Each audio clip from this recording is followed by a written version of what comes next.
નમસ્કાર દર્શક મિત્રો, હું છું રૂપલ લુણીચિયા. સંપૂર્ણ ન્યૂઝમાં આપનું સ્વાગત છે.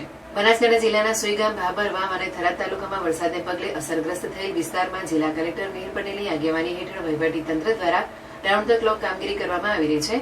આજે તારીખ 10 સપ્ટેમ્બરના રોજ કલેક્ટરના વડપણ હેઠળ વહીવટીતંત્ર દ્વારા કુલ 1.50 લાખ ફૂડ પેકેટ તથા 1 લાખ પાણીની બોટલ અસરગ્રસ્ત વિસ્તારમાં વિતરણ કરવામાં આવી રહી છે. જિલ્લા વહીવટીતંત્ર અને બનાસ ડેરીના સહયોગથી આ ફૂડ પેકેટ તૈયાર કરાયા છે. ફૂડ પેકેટમાં સુખડી, ચવાણું, પાપડી, ગાંઠિયા સહિતનો સૂકો નાસ્તો પેક કરવામાં આવ્યો છે. વરસાદમાં ફસાયેલા જરૂરિયાતમંદ લોકોને આ ફૂડ પેકેટ અને પાણીનું વિતરણ કરવામાં આવી રહ્યું છે. ધાનેરા પ્રાંત અધિકારી કે.આર. ઉડનકટે જણાવ્યું હતું કે અસરગ્રસ્ત વિસ્તારોમાં સરકાર અને કલેક્ટરના સીધા માર્ગદર્શન હેઠળ ફૂડ પેકેટ અને પાણીનું વિતરણ કરવામાં આવી રહ્યું છે.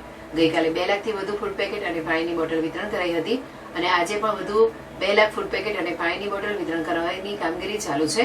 આજે સુઈગામ તાલુકાના કણોઠી, લીંબાડા, મમાણા, કરોટી, સુઈગામ સહિતના વિસ્તારમાં ફૂડ પેકેટ અને પાણીની બોટલ વિતરણ કરવામાં આવી રહી છે. જે વિસ્તારમાં વરસાદી પાણી ઓછું થયું છે ત્યાં ટેન્કર દ્વારા પાણી આપવાની વ્યવસ્થા કરાઈ છે.